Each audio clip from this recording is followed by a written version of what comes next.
Nako, hanggang dyan lang ha. Hanggang dyan lang ang sasabihin ko. Nirecruit ko siya last year pa. Kaso, wag na muna natin yan pag-usapan. Protektahan natin yung tao hanggang sa makapag-desisyon siya kung anong gagawin niya sa karera niya. In terms of yung problema na meron tayo ngayon dito sa Pilipinas, do you think kaya mong ayusin yung lala ng problema na ginawa ng administration na to sa Pilipinas? Kaya ba natin makarecover talaga? In 6 years, hindi eh. To turn around a country, you need at least 30 years. So, dapat merong long-term na continuity. Yan. Long-term na plano, long-term na continuity na paniniguraduhin mo na yung susunod, hindi niya pababayaan, babaliktarin, o ibabasura yung nagawa nung nauna. Kasi yun yung sikreto ng pag-unlad eh. Kasi kulang ang 6 years para ayusin ang isang bansa. Minimum of 30 years. Siguro kung parang walang tulugan, wala ng 25 years. Wala nang pahinga, 25 years kakayanin. We'll shave off 5 years. Pero kasi ang termino ng isang pangulo, let us be realistic, 6 years lang yon. So dapat ang papaniguraduhin mo dyan ay yung magagawa mo for 6 years at yung iiwan mo na plano para sa mga susunod. Maganda siguro kung naging tuloy-tuloy si Marcos noon, konti na lang ang bubunuin nyo. Pero dahil nga... Tinuloy niya yung tinuloy niya yung kay Pangulong Duterte, 6 years yun, 6 years kay BBM. Konti na lang sana yung mga iba pang taon. Kaya lang lalong gumulo nung panahon ni Marcos. So mas lalo po bang lumalim ito, naging problema natin dito kay Marcos? Oo, makikita nyo naman sa numbers eh. Ikunin nyo lahat ng economic indicators. Wala. Bagsak na talaga yung Pilipinas. Investor confidence, wala. Nagsisinungaling lang yan sila na meron.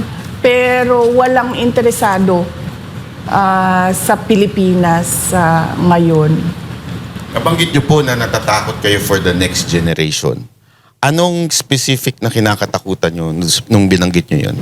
Natatakot ako, nabanggit ko yon sa speech. Sabi ko dito nga na ako'y kahadlok nga moabot ang adlaw nga dawato na lang nato ang kapobrehon isip kapalaran nga maanad data sa sayop nga mawad-an na lang taog paglaom. Natatakot ako na tanggapin na lang nila ba na yung mga kabataan, tanggapin na lang nila pinanganak akong mahirap, mabubuhay akong naghihirap, mamamatay akong isang mahirap. Hindi ko gusto yun para sa ating mga anak. Tapos natatakot ako na tatanggapin na lang nila kahit mali, okay lang. Tulad ng nangyayari ngayon, ang laki nung ninakaw sa budget natin. Hindi pa yon nare-review ang 2022, 2024, tsaka 2023 budget ha. 2025 pa lang pinag-usapan natin.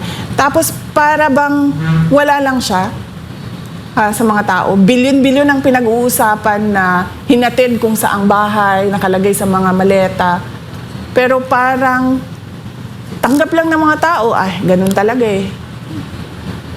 Tapos natatakot ako na mawalan na ba sila ng hope yung mga tao. Tapos magkanya-kanya na tayo, there'll be lawlessness, indifference.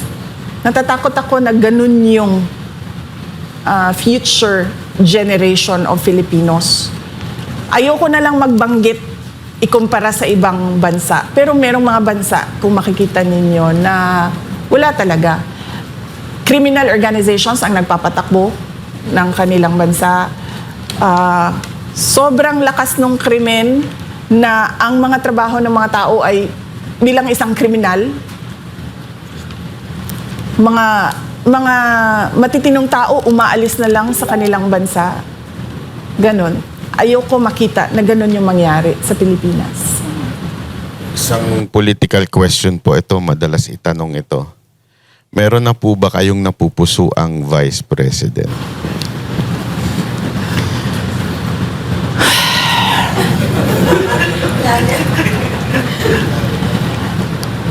Kasi wala naman yan sa listahan ng mga tanong yun.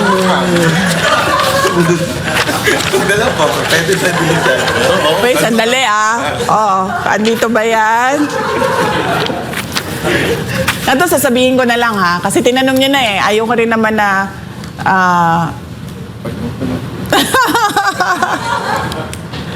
may nirecruit ako. Hanggang dyan lang Hanggang dyan lang ang sasabihin ko. Nirecruit ko siya last year pa. Kaso, wag na muna natin yan pag-usapan. Protektahan natin yung tao hanggang sa makapag-desisyon siya kung anong gagawin niya sa karera niya. Maganda yun. Sasabihin na lang sa atin ni VP off-cam. Oo. Pero yung sinabi mong walang second passport, walang matatakbuhan. Ano paki-explain pa further yun, madam? Pansinin nyo sa mga mayayaman, di ba sila, napakadali sa kanila na bumili ng bahay sa iba. Sinabi mong Future generation of Filipinos. Ayoko na lang magbanggit ikumpara sa ibang bansa. Pero merong mga bansa, kung makikita ninyo, na wala talaga. Criminal organizations ang nagpapatakbo ng kanilang bansa. Sobrang lakas ng krimen na ang mga trabaho ng mga tao ay bilang isang kriminal. Mga matitinong tao umaalis na lang sa kanilang bansa. Ganon. Ayoko makita na ganon yung mangyari sa Pilipinas. Isang political question po ito, madalas itanong ito. Meron na po ba kayong napupuso ang Vice President?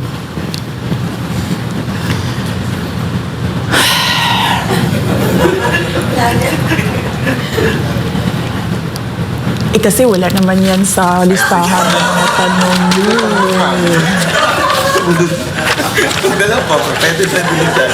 Wait, sandali Oo, andito ba yan?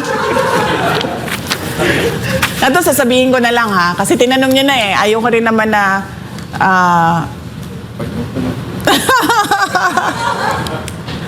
may nirecruit ako. Hanggang dyan lang Hanggang dyan lang ang sasabihin ko. Nirecruit ko siya last year pa. Kaso, wag na muna natin yan pag-usapan. Protektahan natin yung tao hanggang sa makapag-desisyon siya kung anong gagawin niya sa karera niya.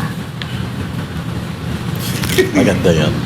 Sasabihin na lang sa atin ni VP off-cam.